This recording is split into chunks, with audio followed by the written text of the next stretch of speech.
৯০-এর দশকে বলিউড মানেই রঙিন গান, নাচ আর সুপারহিট জুটি। আর সেই সময়ের সবচেয়ে জনপ্রিয় জুটিগুলোর একটি ছিল গোবিন্দা ও নীলাম কোঠারি।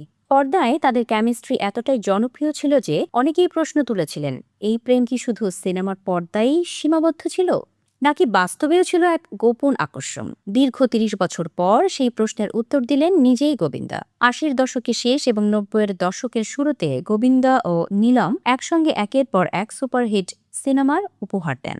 তাদের উল্লেখযোগ্য ছবিগুলোর মধ্যে রয়েছে লাভ 86, ইলজাম, খুদগর্জ, সিন্দুর, ফর্জ কি জাং। এই ছবিগুলোর গান ও রোমান্টিক দৃশ্য দর্শকদের মধ্যে দারুণ জনপ্রিয় হয়ে ওঠে। অনেকেই মনে করতেন তাদের কেমিস্ট্রি এতটাই বাস্তব মনে হওয়ার কারণ হয়তো বাস্তব জীবনের কোনো অনুভূতি। সম্প্রতি সিদ্ধার্থ কাননের সঙ্গে এক আড্ডায় অভিনেতা অকপট জানালেন, ক্যারিয়ারের শুরুতে নীলমের প্রতি এক তীব্র আকর্ষণ অনুভব করতেন তিনি। নিজের মনের কথা শেয়ার করতে গিয়ে গোবিন্দা বলেন, দেখুন, আমাদের মতো যারা গ্রাম্য পরিবেশ থেকে আসা যুবক ছিল তাদের কাছে ফর্সা বা সুন্দরী মেয়েরা একটু বেশিই আকর্ষণীয় ছিল। এই যে বিপরীত মেরুর আকর্ষণ, সেটা আমার ক্ষেত্রেও কাজ করেছিল। নীলম আর ৫ জনের থেকে আলাদা ছিল, ভীষণ ভালো মেয়ে, ও দেখতে ঠিক যেন একটা পুতুলের মতো ছিল।